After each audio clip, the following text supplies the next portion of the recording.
Lehigh, Monroe, Montgomery, and Northampton, effective until 7:53 p.m. The National Weather Service in Mount Holly, New Jersey has issued a severe thunderstorm warning for eastern Berks County, in eastern Pennsylvania, Lehigh County, in eastern Pennsylvania, northwestern Montgomery County, in southeastern Pennsylvania, southeastern Carbon County, in northeastern Pennsylvania, west central Bucks County, in southeastern Pennsylvania, southwestern Monroe County, in northeastern Pennsylvania, southwestern Northampton County, in eastern Pennsylvania.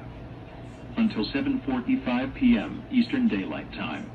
At 6:52 p.m. Eastern Daylight Time, severe thunderstorms were located along a line extending from 4 and 82 Interstate 78 in Pennsylvania between mile markers 37 and 66.